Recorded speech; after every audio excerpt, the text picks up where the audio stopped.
Salut tout le monde, j'espère que vous allez bien. Allez, j'ai récupéré un peu mes énergies. Je vais pouvoir faire un nouveau tirage. Alors je vais commencer avec l'oracle des mémoires akashiques. Ça fait déjà un moment que je ne l'ai pas pris. J'espère que vous n'êtes pas occupés de fondre vu cette chaleur. Moi je suis au bout de ma vie, hein. Je sais pas vous, mais je supporte très très mal la chaleur. Allez. Bon, en tout cas, merci pour tous vos commentaires. Ça me fait super plaisir de vous lire, même si j'ai pas forcément le temps de répondre. Alors, qu'est-ce qu'on a? On a le mouvement avec le Seibo. On a l'abondance avec le Dahlia. Et on a l'ouverture du cœur avec la rose Campion. Alors, ici, il y a quelque chose qui se met en mouvement vers davantage de possibilités, d'expansion, de ressources. Et l'ouverture du cœur, ça introduit plutôt une dimension humaine, relationnelle ou émotionnelle. Ici, l'ouverture du cœur,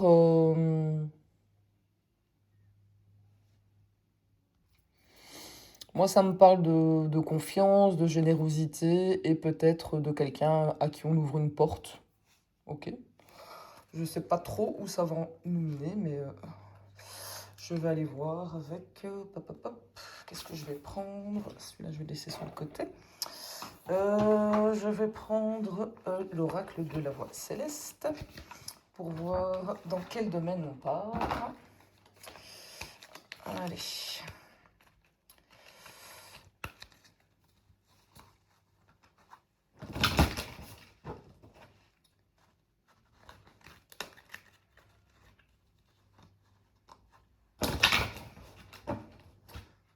Alors, dans quel domaine ou dynamique on part? Hop, hop, hop, hop. Alors, qu'est-ce qu'on a? On a le Verseau. Attends, je vais laisser ma caméra parce que... Voilà. Un jour, je vous jure, je vais investir dans une vraie caméra. Un jour. J'ai la maison 9. Qui s'est retournée, je crois. Ouais, Saturne.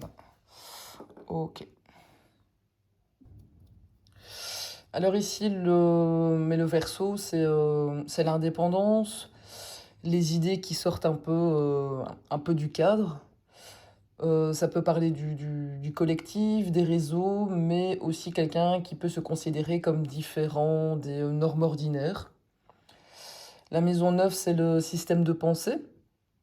Donc c'est tout ce qui touche aux convictions, à la morale, à la philo, à l'enseignement, aux institutions,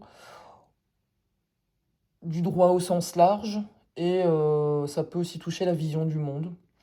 Et donc, oui, non, si. Ça peut aussi parler de quelqu'un qui transmet, qui conseille, qui enseigne, ou qui fait autorité, mais sur le plan, comment je vais dire, sur le plan intellectuel. Là, Saturne, elle m'intéresse parce que ça parle de règles, de structure, d'autorité, de responsabilité, et ça peut aussi indiquer la limite et les conséquences. Et donc, on peut aller vers quelqu'un, quelque chose qui possède une vision très construite du monde, qui peut avoir une certaine autorité intellectuelle ou morale, mais avec une question centrale autour de la règle et de la limite. Donc, il y a un petit paradoxe qui commence à apparaître quand même, comme d'hab. Le Verseau, c'est je pense par moi-même. La maison 9, c'est j'ai ma conception de ce qui est juste et vrai. Et Saturne, il existe pourtant une loi, une frontière, une conséquence. Ok. Bon. je vais prendre... Qu'est-ce que je vais prendre? Je vais déjà attaquer avec le tarot.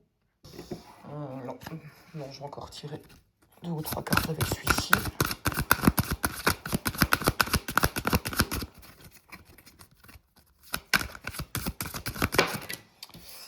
Alors, qu'est-ce qu'on a? On a la maison 3, ok.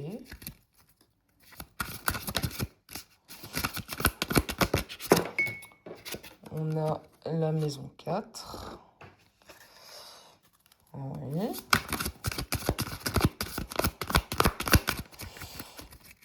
Ah, encore une. Même les cartes, elles ont chaud. On a Mars, ok.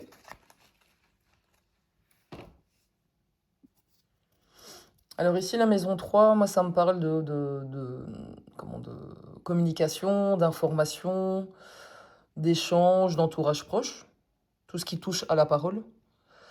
La maison 4, ça concerne tout ce qui est sphère privée, fondation, foyer, racines, mais aussi de ce qui se passe derrière les murs.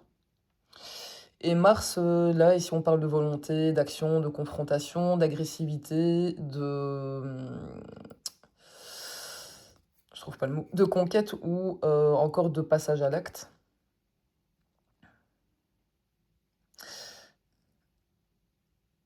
Ouais, avec la carte du Verseau, moi j'ai quand même l'impression qu'on nous montre un contraste entre un système de pensée très construit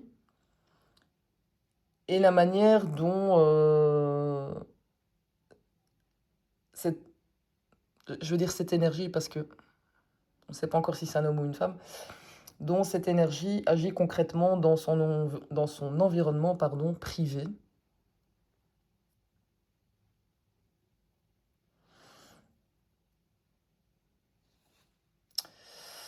Mhm. Mais est-ce que les principes affichés résistent au comportement privé? Parce qu'en fait, on pourrait avoir quelqu'un qui est très cohérent entre les deux.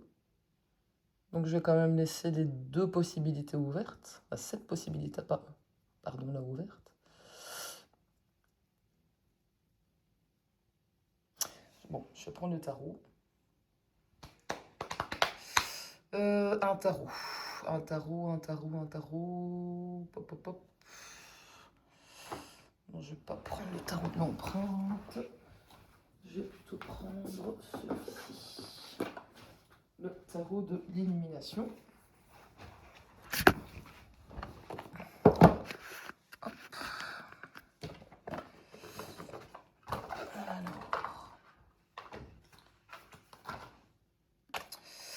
Allez. On va aller voir qui ou quelle énergie incarne cette dynamique. Parce que pour l'instant, ça ne me dit pas grand-chose. Je sais déjà que c'est potentiellement quelqu'un d'intelligent, mais à part ça. Alors, qu'est-ce qu'on a? J'ai déjà ici un 8 de bâton. J'ai un 3 de bâton et un 9 de bâton inversé. Ok.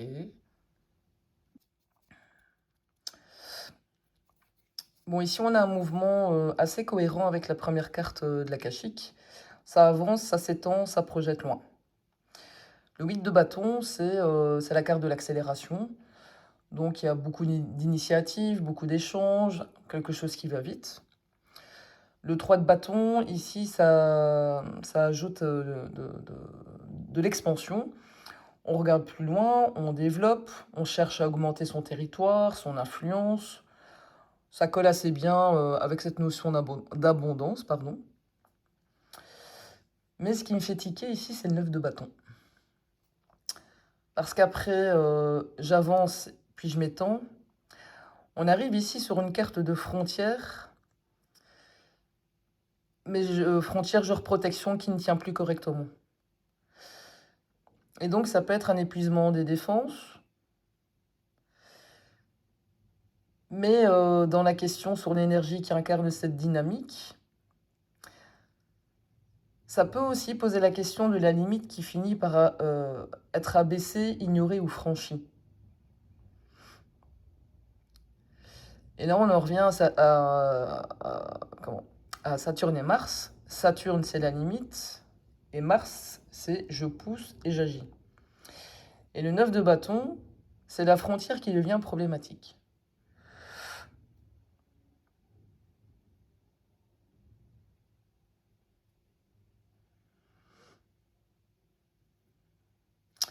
Bon, quel rapport cette énergie entretient-elle avec les limites?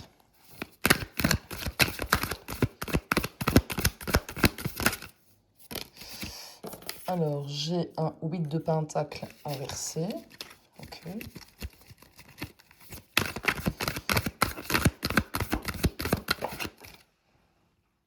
J'ai le chariot.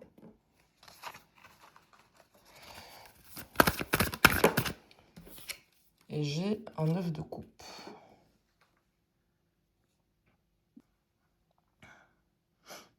Alors ici, le 8 de pentacle inversé, c'est plutôt quelqu'un qui ne veut pas se plier au processus, aux contraintes ou au cadre imposé. Et donc, il peut y avoir une idée de négligence des règles ou la notion de raccourci à confirmer parce que il peut simplement parler d'un travail mal fait ou d'un désengagement de quelque chose. Le chariot, je prends les commandes, j'avance quand même, ma volonté donne la direction, ok. Et le 9 de coupe, j'y vais parce qu'au bout, il y a ma satisfaction, ce que je veux obtenir, mon confort, mon désir, euh, mon...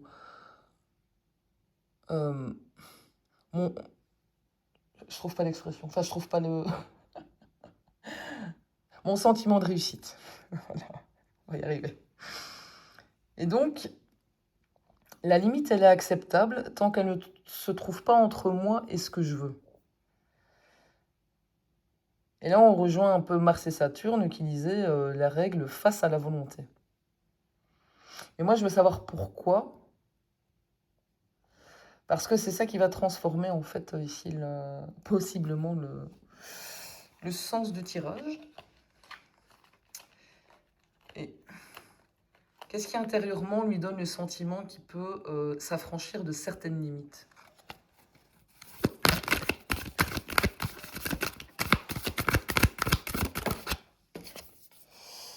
On a l'artiste inversé.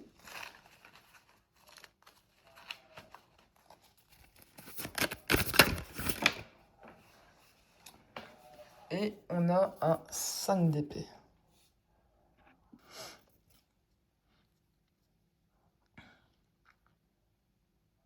Alors ici, moi, je vais les prendre comme un mécanisme et pas comme deux significations séparées.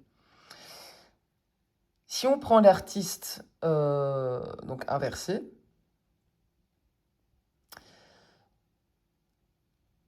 on prend l'artiste comme capacité à créer, à façonner, à maîtriser son environnement, à produire sa propre réalité. Mais inversé, en fait, cette faculté, elle peut devenir détournée. Donc on peut façonner le récit, arranger la réalité, utiliser son intelligence ou ses capacités d'une manière qui n'est plus... comment dire? Qui n'est plus très propre. Et le 5 d'épée, là, ça dit qu'il faut gagner. Et surtout, c'est une victoire où la manière de gagner peut devenir secondaire. Et donc je peux tordre les règles parce que l'important est que je conserve l'avantage. Et là, la frontière du 9 de bâton, elle peut devenir vachement poreuse.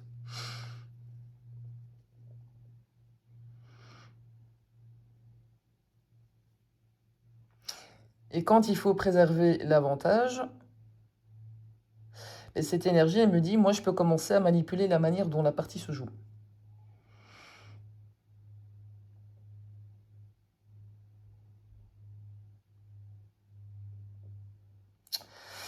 Donc là, pour moi, on est sur un personnage archétypal, on va dire ça comme ça, je sais pas si c'est français, mais je pense bien. En fait, on vient de quitter clairement une personne ambitieuse pour rentrer dans la dynamique. La fin commence-t-elle à justifier les moyens?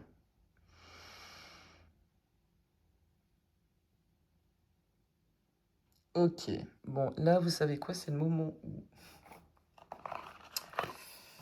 je m'allume une clope, parce que je sens qu'on est encore sur un sujet. Ah, c'est pas possible. Bon, bah vous savez quoi?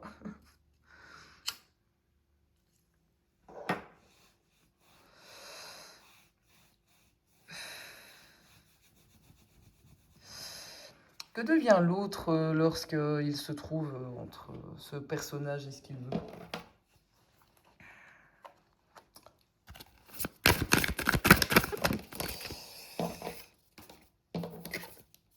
Ok, alors on a un 2 de pentacle inversé et on a la mort. D'accord. Bon, ici, moi je lis pas la mort comme une mort physique, hein.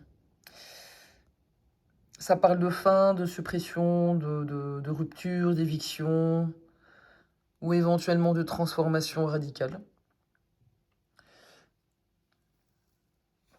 Le 2 de pentacle, c'est quelque chose dont on ne veut plus, où on ne peut plus continuer à gérer quelque chose, enfin, même voire même deux choses simultanément. On cesse de jongler. Et il y a un élément qui devient compatible avec l'équilibre qu'on souhaite.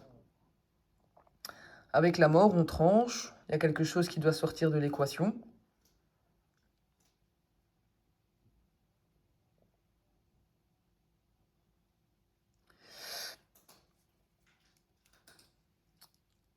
Et donc, ça peut raconter en fait quelque chose d'assez froid.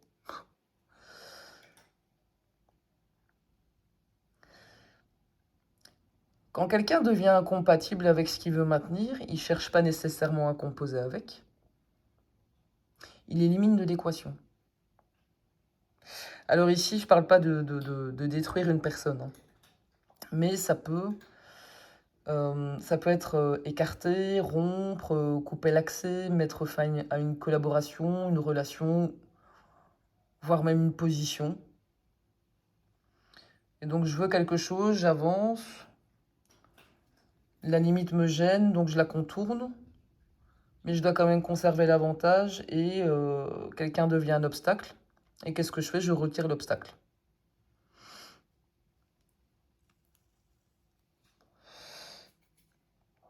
Et donc qu'est-ce qui lui permet de croire que cette personne, qu'il ou elle peut agir sans conséquence?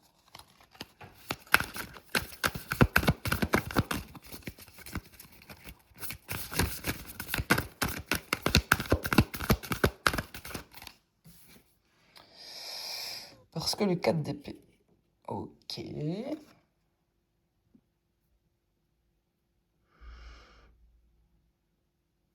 L'absence d'arrêt. On s'arrête, on se retire, on réfléchit et on est momentanément immobilisé. Donc cet arrêt ne fonctionne plus ou n'a jamais réellement lieu. Donc peut-être qu'il se croit autorisé, ou que il ou elle, pardon, se croit autorisé, simplement parce que jusqu'ici, en fait, rien ni personne ne l'a jamais arrêté. Alors c'est pas nécessairement parce que il ou elle possède des protections extraordinaires, pas forcément parce que il ou elle est puissant, mais parce que l'expérience lui aurait appris qu'après chaque dépassement, la vie, elle repart.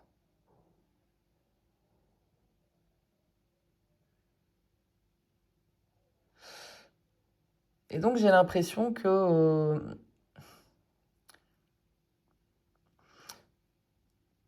le sentiment d'impunité peut se construire par répétition, en fait, ici.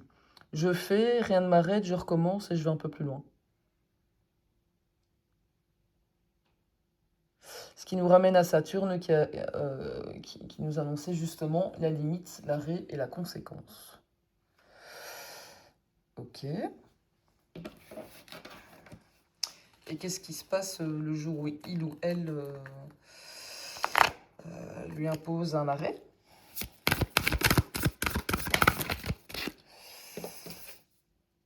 Parce que la reine de bâton et parce que le 10 de coupe inversé. Ok.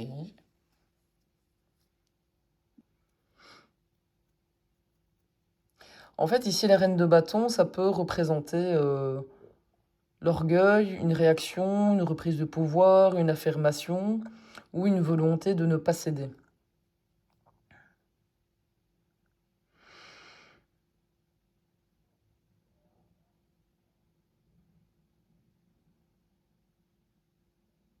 Mais ça peut représenter la personne qui pose une limite ici.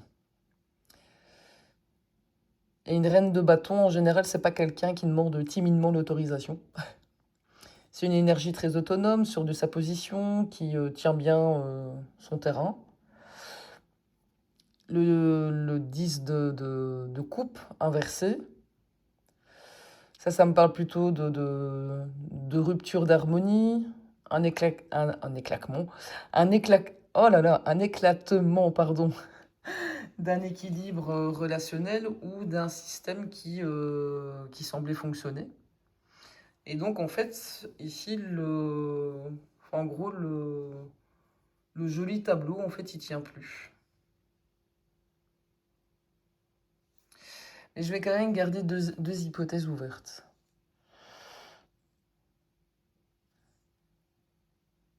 La reine de bâton, ça peut être la personne dont on parle ici. Et donc, il ou elle, parce qu'on ne sait toujours pas si c'est un homme ou une femme, il ou elle tente de reprendre la main, mais ça provoque une cassure majeure dans son environnement. Et la deuxième possibilité, c'est que la reine de bâton est la limite incarnée. Donc il y a quelqu'un qui finit par lui tenir tête, et cette opposition fait voler en éclats un équilibre qu'il pensait acquis.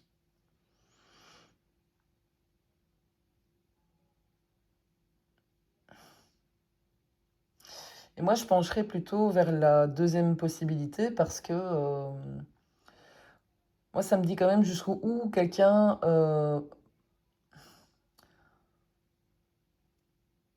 je cherche à formuler ma phrase.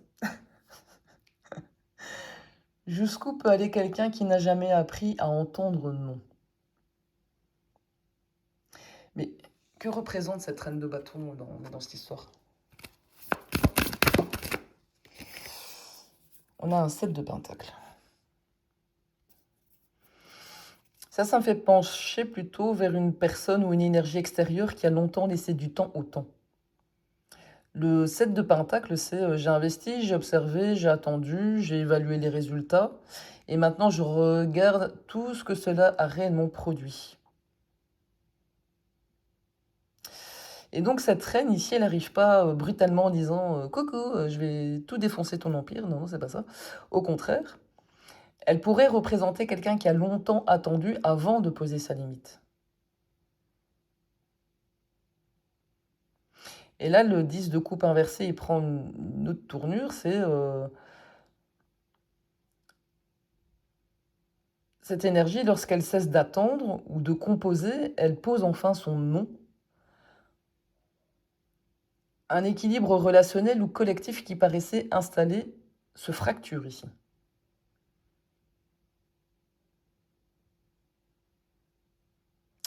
Et donc jusqu'où cette personne est prête à aller pour reprendre le contrôle lorsque on lui impose une limite.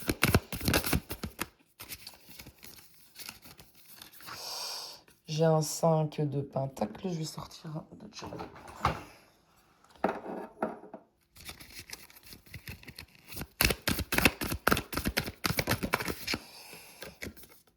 J'ai un 10 d'épée.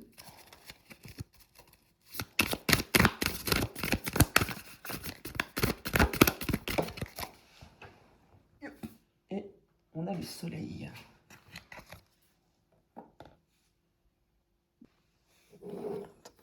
Hop, un peu de ménage. Comme ça, vous voyez bien les cartes. Ok. Alors.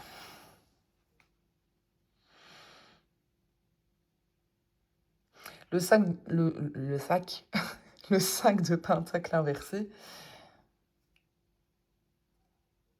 il refuse ou elle refuse la position de perte, d'exclusion, de manque ou de déclassement.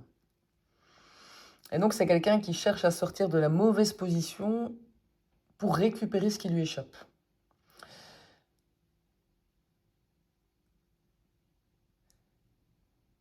Le 10 d'épée, on arrive à une logique de fin radicale, quelque chose qui doit être définitivement neutralisé ou laissé derrière. Et donc, ça peut concerner une alliance, une réputation, une relation, une opposition, etc. Mais le soleil,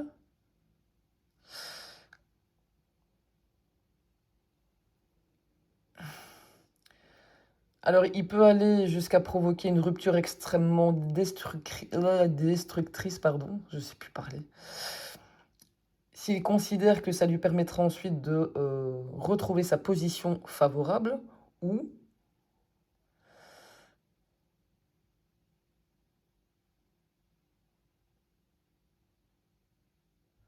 le soleil, c'est aussi ce qui devient visible. Et donc en cherchant à éliminer un problème, avec le 10 d'épée, il pourrait justement provoquer la mise en lumière de ce qu'il voulait maîtriser. Et on en revient à Saturne, la conséquence, la limite.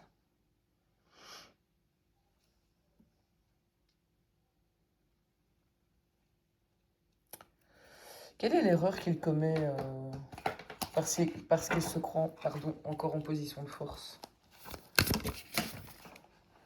Parce que j'aime pas mélanger mon jeu là.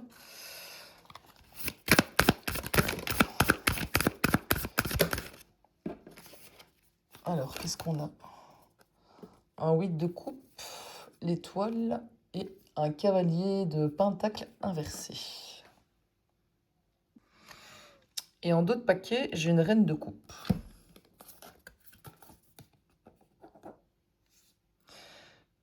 Ah, c'est marrant parce qu'en dessous, j'ai le jugement inversé. Tiens.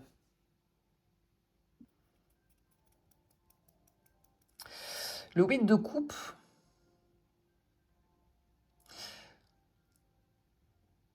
son erreur commence par croire qu'il peut se détourner de quelque chose et continuer sa route. Et donc, il laisse derrière lui, bon, je dis il, hein, mais il ou elle, hein, on est bien d'accord.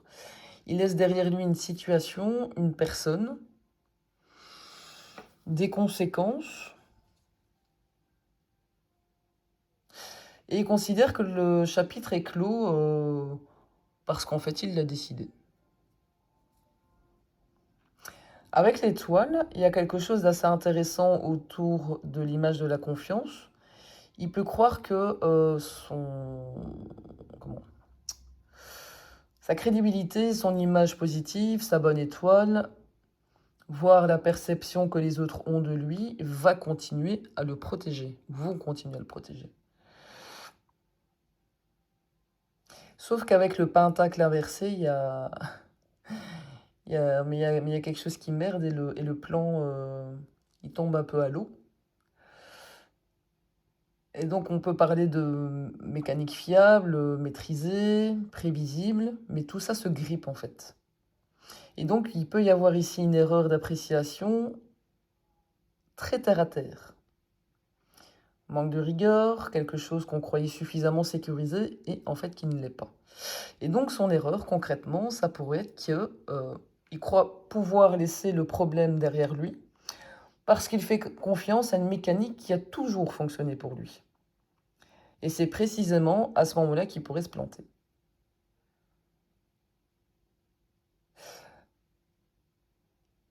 Et là où c'est assez chelou quand même, c'est qu'il y a une reine de coupe et puis juste en dessous, il y a le jugement inversé. Alors je vais pas les utiliser comment je vais dire ça, comme deux nouvelles cartes du tirage parce qu'elles n'ont pas été posées sur une question, mais plutôt comme une tonalité souterraine. Moi, le doigt de paquet, en général, je prends ça toujours en souterrain. Et donc, en fait, ça pourrait faire écho à notre... elle était où? à notre reine de bâton.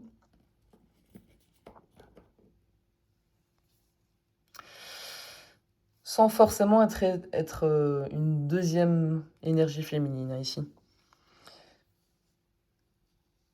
Mais la même énergie peut apparaître sous deux facettes. Une reine de bâton, celle qui pose la limite, et la reine de coupe, celle qui a ressenti, compris quelque chose et qui n'agit pas nécessairement selon la logique de pouvoir de la personne en face d'elle. Mais le jugement inversé, moi, ça me parle quand même d'un jugement faussé, d'un refus de voir quelque chose, d'une incapacité à entendre l'avertissement ou même à reconnaître ses propres actes. Et donc, ça peut indiquer que le personnage se trompe complètement dans son évaluation de la situation.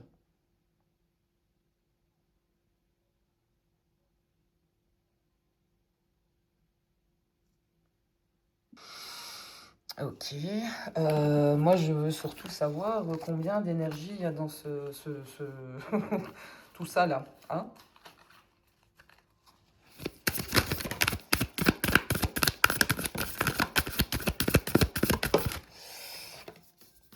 Alors, on a un cavalier de bâton. On a un 4 de coupe inversé. Et on a un 6 de pentacle. Ok.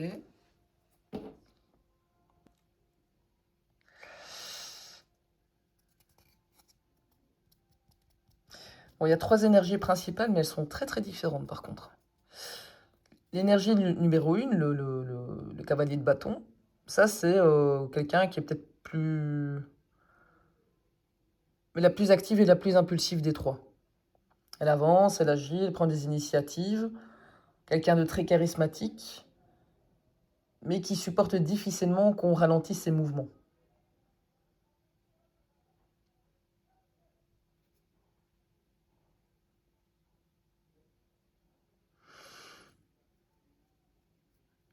Moi, je le vois comme une énergie problématique, en fait. Et ça me fait penser à la personne dont le moteur comportemental est déjà sorti, là. Le 4 de coupe inversé, c'est une énergie très différente. Quelqu'un qui sort d'une passivité, qui recommence à regarder ce qui se passe, qui saisit quelque chose, qui ne saisissait pas peut-être avant, ou décide qu'il ne restera plus dans une position d'attente. Ce qui me fait penser, moi, à la reine de bâton.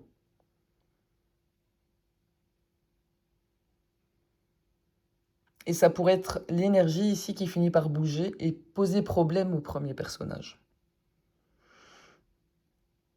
Elle est où notre reine de bâton? Je vais les garder pour après.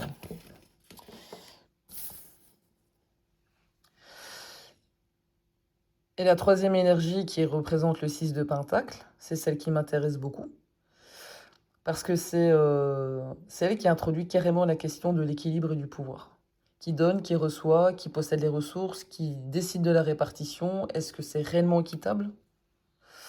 Et donc ça, moi, je le vois comme un intermédiaire. Quelqu'un dont dépend l'équilibre, qui soutient ou qui aide l'un des deux ici.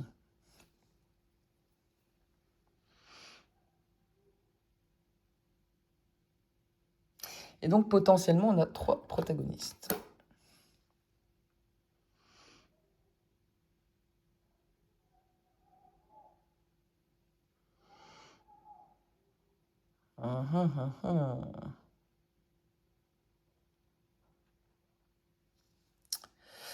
Ok. Et la nature morale du rôle joué par chacune des trois énergies.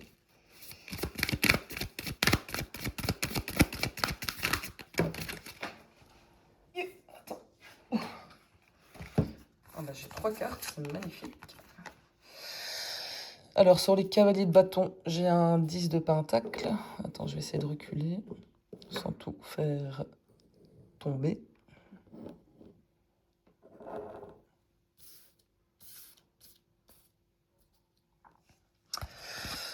Sur la reine de bâton, j'ai le 7 de bâton inversé. Et sur le 6 de Pentacle, ouf, j'ai la tour.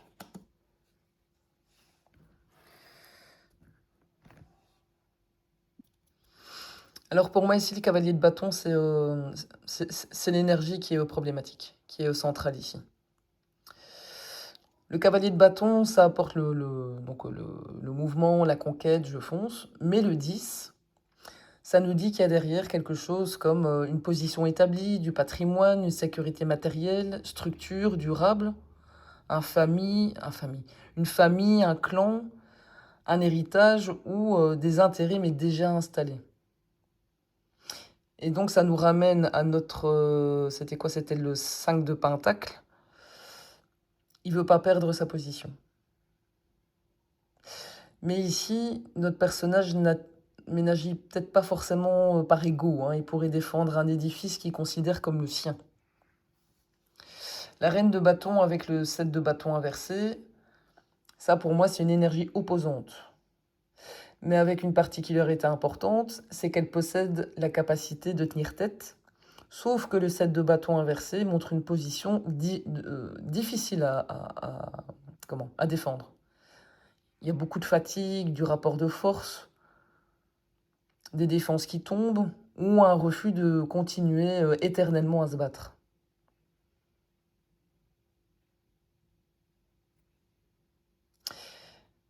Et le 8 de bâton avec la tour, le 6 de bâton, pardon, avec la tour, là je vais pas le classer dans c'est quelqu'un de mauvais ou quelqu'un de bon pour l'instant.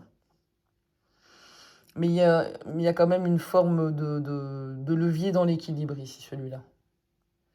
Mais la tour inversée, c'est une énergie qui cherche à éviter un effondrement, à contenir la crise.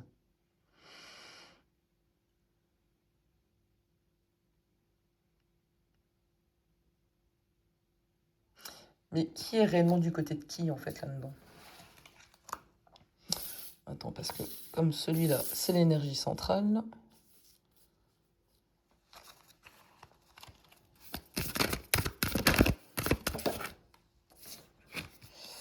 Alors, j'ai un 3 de pentacle inversé.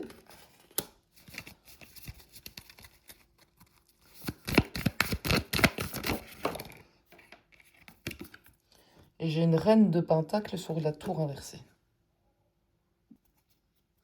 Bon, ici, le 3 de pentacle inversé, ça c'est très parlant parce que moi, ça me parle d'une rupture de coopération, d'une équipe qui fonctionne plus, de désaccords impossibles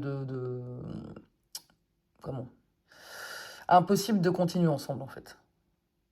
Et donc, moi, ça me paraît pas être une mauvaise énergie, ça ressemble davantage à celle qui cesse de participer au système ou qui se trouve en rupture avec lui. Et là,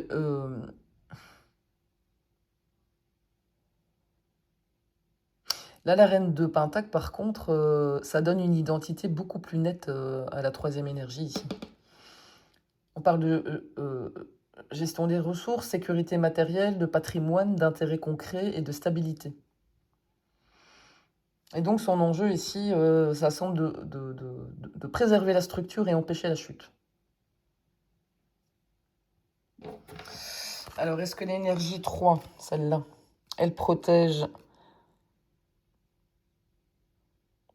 l'équilibre ou elle protège notre cavalier de bâton ici? Qu'est-ce que j'ai? J'ai l'ermite inversé. Ouf.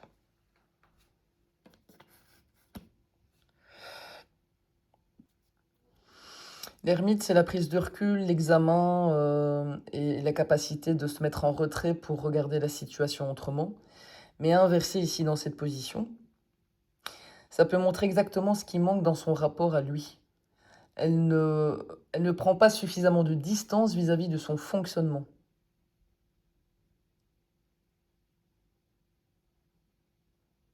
Et donc, en fait, elle maintient involontairement ou volontairement, on ne sait pas encore, les conditions permettant au cavalier de continuer.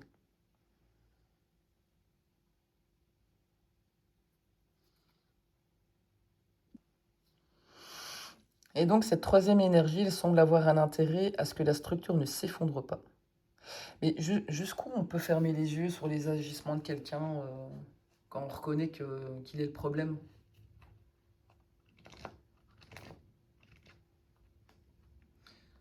Parce qu'en fait, mais l'impunité, ici, elle ne repose peut-être pas uniquement sur celui qui transgresse, mais elle peut être aussi produite par tous ceux qui ont davantage à perdre à l'arrêter qu'à le laisser continuer.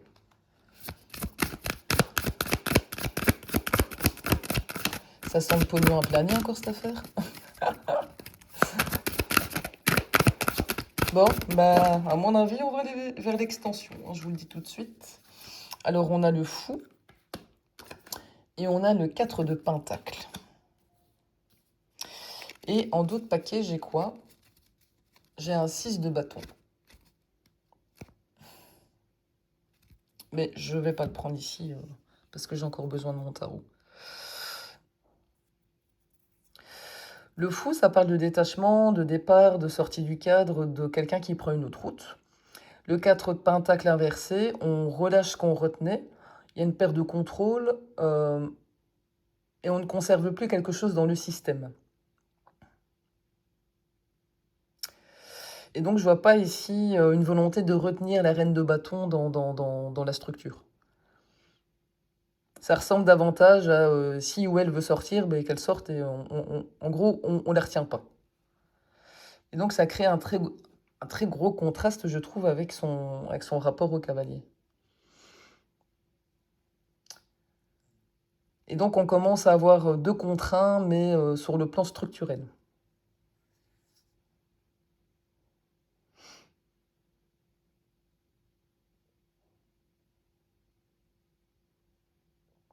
Donc, l'énergie problématique, c'est le cavalier de bâton. L'énergie qui maintient, c'est la reine de pentacle. Et l'énergie qui sort du système, c'est la reine de bâton.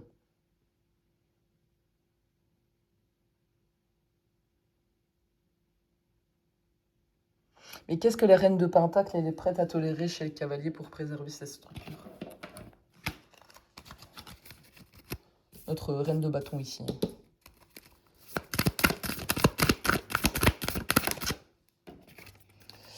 Oh putain. Pardon. Le diable.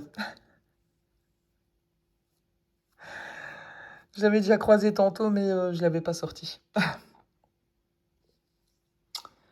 Plus lourd que ça comme carte, tu meurs. Hein.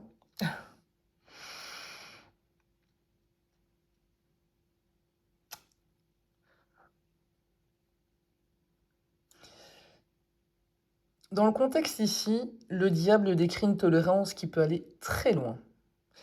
Ça parle de rapport de dépendance, d'intérêt, d'emprise, de compromission, d'attachement matériel ou le maintien d'un lien dont on sait qu'il n'est pas très sain.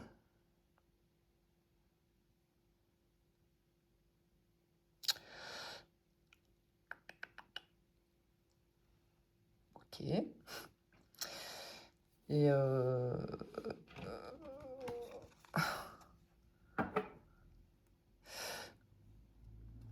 en fait, ici, c'est plus seulement jusqu'où peut aller quelqu'un qui se croit intouchable. C'est aussi comment devient-on intouchable. On ne le devient pas seul, hein, très clairement. Et donc, il y a un système d'impunité qui peut nécessiter quelqu'un qui transgresse et quelqu'un qui préfère préserver la structure plutôt que de confronter celui qui la menace de l'intérieur. Mais cette reine de pentacle, est-ce qu'elle est consciente de ce qu'elle tolère?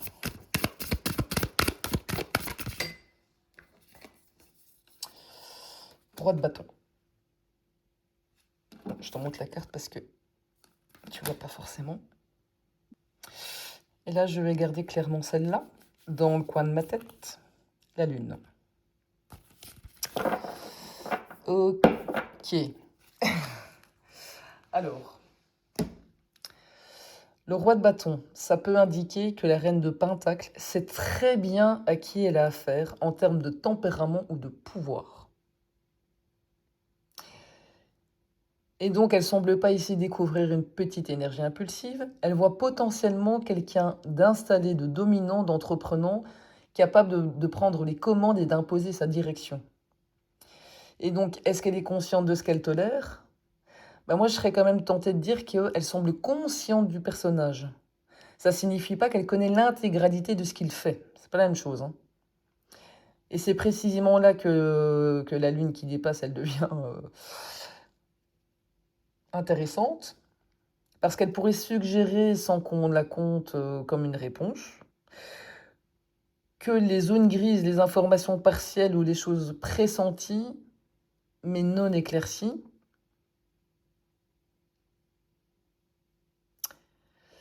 elle pourrait aussi pressentir des ambiguïtés, le déni aussi.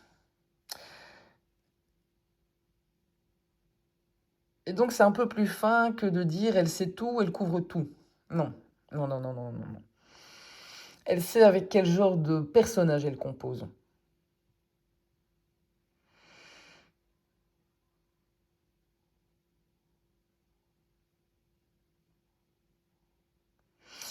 Et le cavalier de bâton et le roi de bâton, ils représentent la même énergie.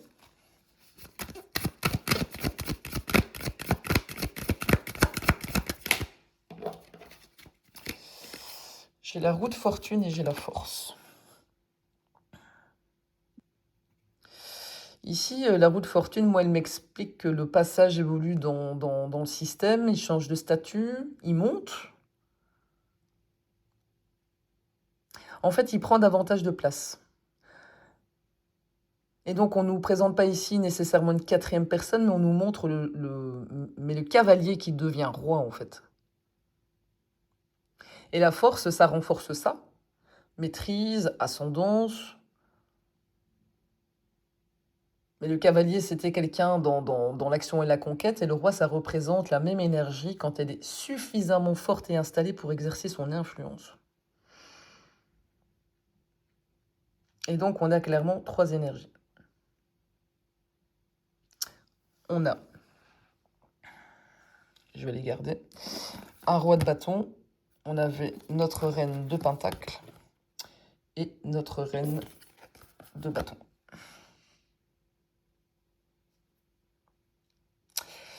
Donc, le roi de bâton, c'était notre personnage central problématique.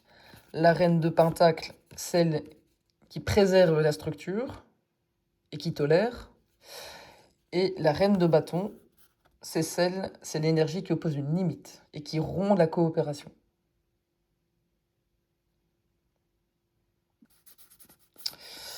Ok, alors ce que je vais faire, parce que je vous annonce qu'on n'a pas encore fini, comme d'habitude, eh oui. Et je vais prendre un autre jeu, mais je vais garder nos protagonistes sur les chevalets. Alors, je sais pas si ça vous parle. Vous me direz en commentaire. Donc, on avait notre roi de bâton, le méchant. Ça. Ça. Et ça. Non. Qu'est-ce qu'on avait dit avec les reines de bâton? Oui, non. Oui, si, c'est juste. Lui, il maintient, lui, il se casse. Enfin, possiblement, et il y a le diable. Ok.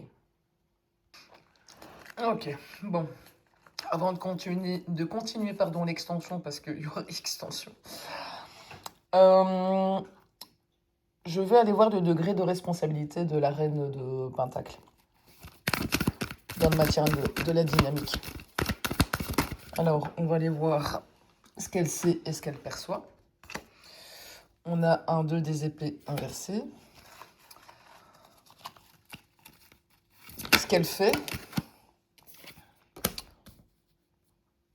si elle protège et pourquoi elle le fait.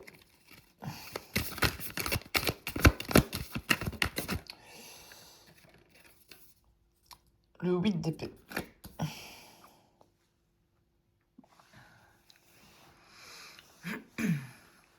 Le 2 d'épée droit, ça peut maintenir le statu quo. Je choisis pas, pardon, je regarde pas, je reste entre les deux. Mais inversé, ce statu quo devient difficile à maintenir. Il y a quelque chose qui est suffisamment perceptible pour que l'ignorance totale devienne moins crédible. Et donc, elle sait ou elle soupçonne suffisamment pour ne plus être complètement innocente de ce qui se passe. Sans que ça signifie qu'elle possède toutes les informations. Ce qu'elle fait avec la Lune, elle était déjà venue nous faire un petit coucou tout à l'heure, vous vous souvenez? Maintenant, elle tombe officiellement sur ce qu'elle fait. Et là, on rentre dans la zone des non-dits, dans le flou, dans l'ambiguïté, pardon, vraiment les récits incomplets. Et donc sa responsabilité pourrait être moins de faire directement que de participer au maintien d'une zone où tout n'est jamais complètement éclairci. Et le pourquoi elle fait ça, le 8 d'épée, en fait, elle se sent coincée. Parce qu'elle est contrainte, elle est dépendante, elle est persuadée qu'elle dispose de peu de marge de manœuvre et elle se retrouve prisonnière d'un système ou de ses propres représentations. Et donc, moi, ça me fait pas vraiment penser à un grand manipulateur ou une grande manipulatrice, mais ça me fait penser à une personne qui est devenue partie prenante d'un système qu'elle n'arrive plus à quitter. Et c'est là que le diable, il devient intéressant. Parce qu'on parle de dépendance, d'attachement, d'intérêt et d'impossibilité de ressenti de sortir.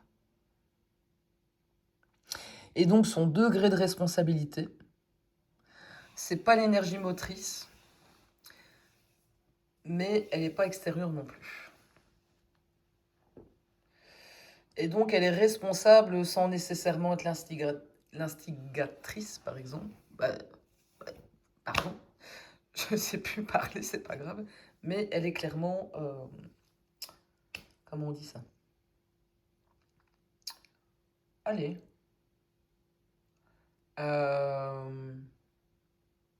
Mais enfin... Oh, je trouve plus le mot. Allez.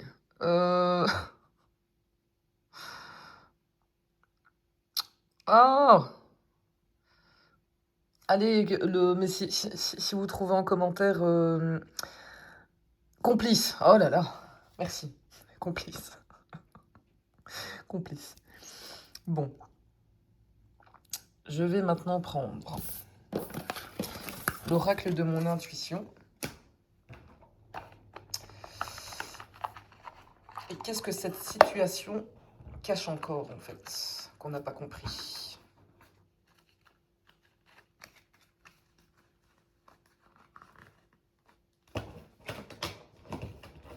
Attends, je mélange mon jeu. En fait, c'est bien pratique parce qu'il est tout petit, mais il n'est pas pratique parce qu'on ne sait pas bien mélanger les cartes.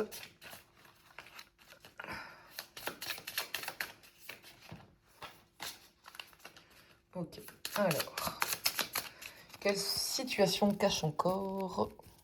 Qu'est-ce que cette situation, pardon, elle cache encore et qu'on n'a pas vu? Désolée, hein, c'est vendredi pour tout le monde, c'est fin de journée.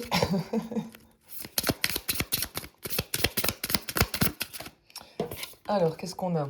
On a le deuil. On a le plaisir. Et on a la force. Oh, oh, oh, j'aime pas ça. Le deuil, ben ça c'est la carte de la perte, une fin, pardon, ou un renoncement derrière une dynamique.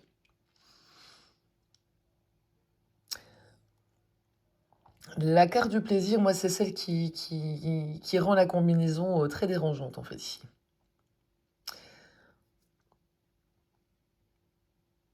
Parce que possiblement, au milieu d'une dynamique de perte,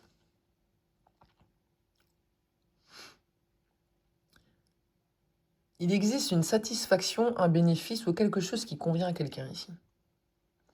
Je dis pas que c'est prendre plaisir à faire souffrir. Je crois que c'est même beaucoup plus froid que ça. C'est tirer avantage d'une situation qui constitue une perte pour quelqu'un d'autre.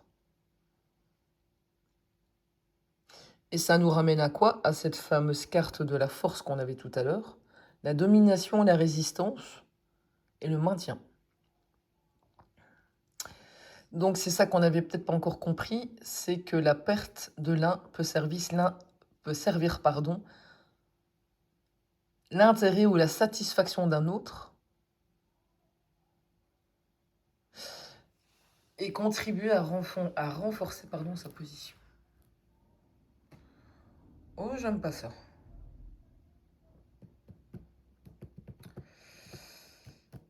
Ok. Et à qui profite cette perte?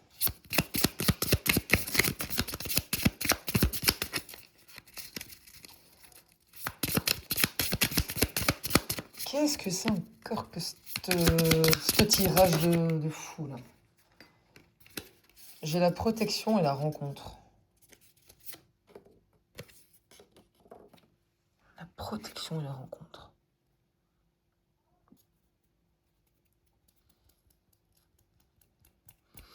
Oh, la protection, pardon. Ça peut montrer quelqu'un qui bénéficie d'un soutien, d'un dispositif qu'il sécurise, qui limite les conséquences ou qui bénéficie d'une couverture. Et la rencontre, cette protection, elle vient d'une alliance ou d'un rapprochement, d'une association professionnelle ou d'une personne rencontrée. Et donc l'avantage ne serait pas purement individuel, ce serait la connexion entre deux énergies qui créent la protection. Et donc, attends, je vais mettre ça ici. Et donc, on a notre roi de bâton, qui est le moteur. La reine de pentacle qui maintient la structure. Et le diable qui représente la dépendance entre les éléments du système.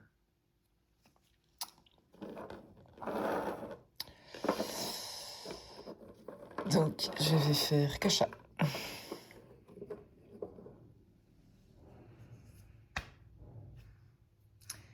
Et donc, ça pourrait symboliquement raconter la perte ou la sortie d'une personne qui renforce une alliance entre ceux qui restent et cette alliance crée une forme de protection. Ce qui nous ramène légèrement sur notre sujet initial, la notion de intouchable ne serait peut-être pas intouchable par nature ou par un statut. Mais il pourrait se sentir intouchable parce qu'il est protégé par une configuration relationnelle. Oh là là là là, j'ai mal au crâne les gars, j'ai mal au crâne. Oh mon Dieu, qu'est-ce que c'est que ça? Pas faire encore.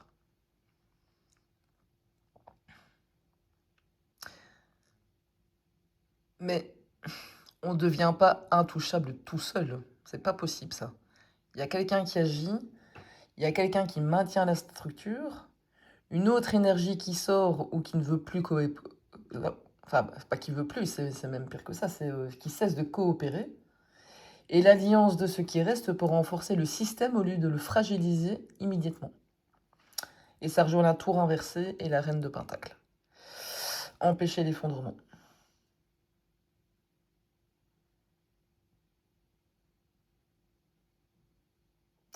Et qu'est-ce qui peut briser cette protection?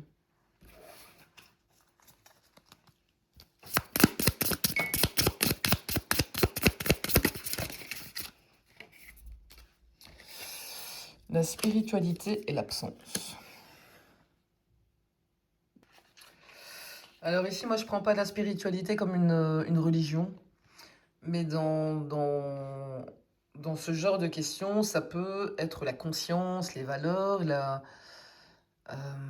mais le fait de ne plus raisonner uniquement en fonction de l'intérêt immédiat.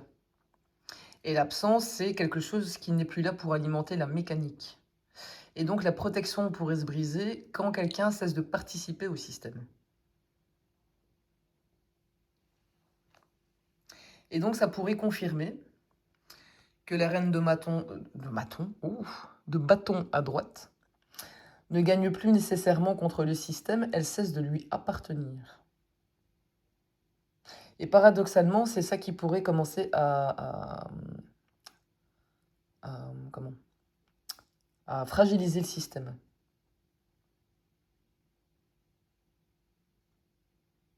Et donc, réellement, la personne la plus dangereuse pour ce système, c'est peut-être pas celle qui affronte le plus fort. C'est celle qui refuse de jouer.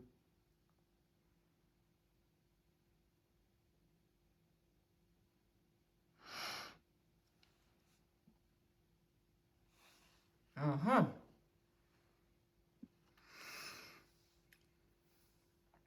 Qu'est-ce qui a provoqué le retrait de la reine de bâton?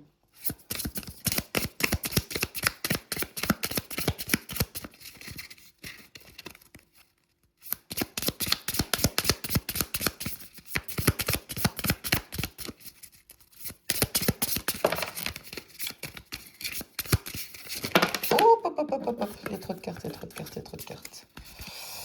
Attends, j'en ai déjà deux ici, je vais me contenter de ça. J'ai la carte de la guérison et j'ai la carte du soutien.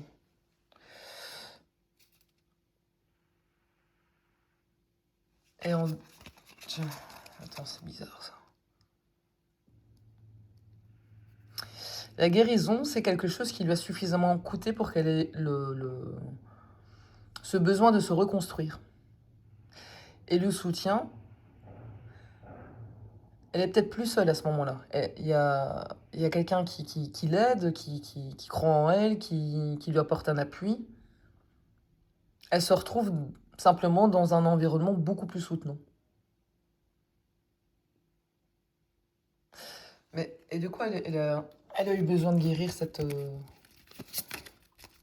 de bâton? Labyrinthe.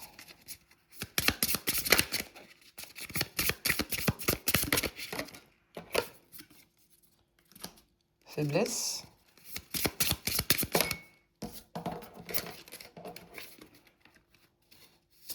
Frustration et collaboration. Et en d'autres paquets, la culpabilité. Qu'est-ce que c'est que ce truc?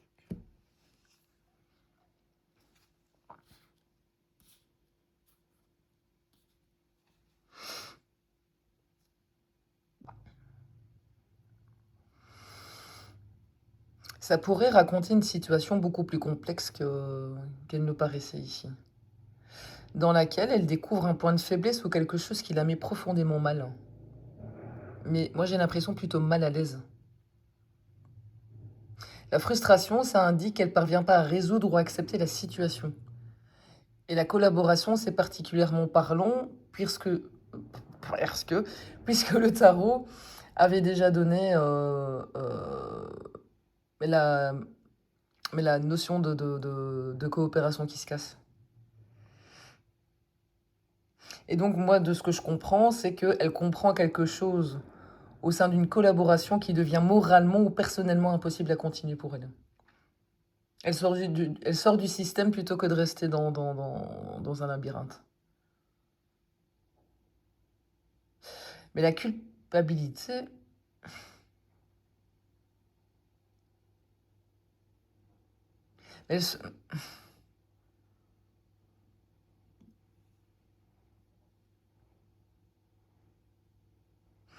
Quelle est la nature, en fait, de ce qu'elle a découvert? C'est quoi, une fraude ou...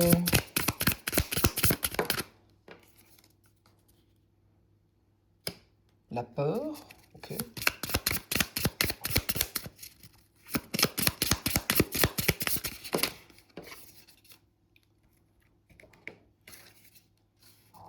Surmenage et rupture.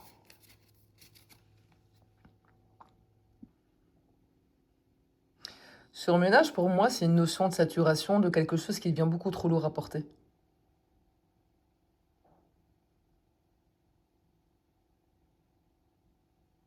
Mais ça peut suggérer que c'est pas un événement isolé ici. La rupture, elle tranche, donc ça confirme ce qu'on disait tantôt, elle se casse. Et donc, ouais, il y a quelque chose qui semble vraiment avoir provoqué son départ, mais quoi? C'est dans quel dos? Ah, je vais peut-être plutôt prendre... non. Je vais prendre l'oracle...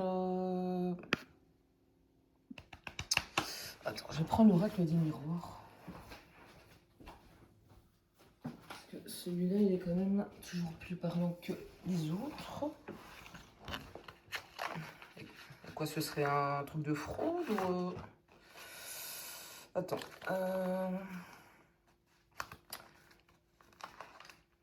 Bon, si la vidéo se coupe, vous inquiétez pas, je mettrai la suite en extension. Où je fais la suite en extension. Tout court. Allez, attends, je vais d'abord ramasser ça. Faire un peu de place. À mon avis, je le reprendrai après. En fait, il devrait faire que des petits jeux de cartes comme ça. C'est vraiment chouette à manier. Allez, donc... Qu'est-ce qu'elle a découvert concrètement? Attends, j'ai trop de cartes. Alors, on a l'évolution, on a le boomerang.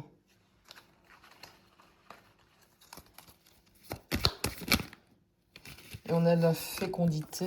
J'en ai une autre qui s'est retournée. Tac, tac, tac. L'enfermement.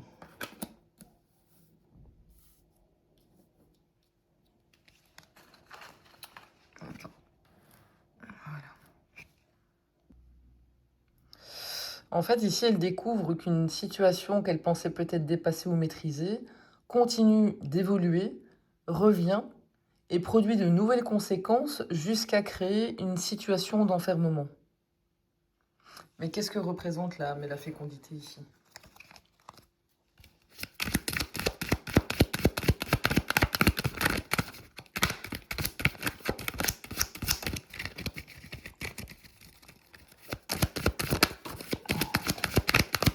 On a la carte de la victoire. Attends. On a la carte de la victoire et la carte de la parole. Moi, je vois ça comme quelque chose... quelque chose se développe par la parole, les échanges, ce qui est raconté ou transmis, on en avait parlé au début. Et cette parole, elle finit par produire un résultat.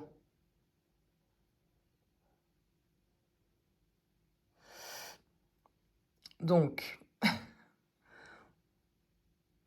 pour résumer, c'est un personnage qui semble avoir progressivement repoussé les limites parce que pendant longtemps, il n'y a rien qui s'est arrêté. Autour de lui, on retrouve une structure qui semble avoir intérêt à rester debout et une autre énergie qui, elle, finit par se retirer. Lui, c'est le protagoniste, lui, il protège et elle se casse. Et ce retrait n'est vraiment pas anodin ici, parce qu'on retrouve vraiment cette notion de peur, de saturation, de rupture.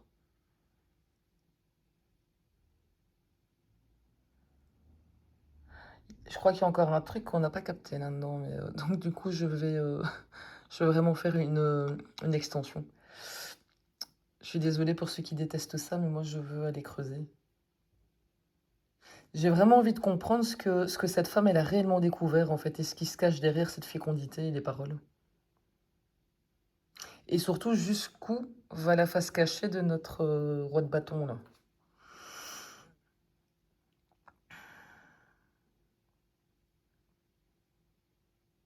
Bon, ok. Mais écoutez, pour ceux que ça intéresse, je vais mettre l'extension en lien de la description. Je voudrais bien éviter de publier l'extension comme vidéo en tant que telle, pardon, sur la chaîne parce que il y a des gens qui commencent par regarder l'extension puis ils me disent ouais mais je comprends pas. Bah oui, il faut regarder depuis le début, hein. C'est comme un film, tu vois.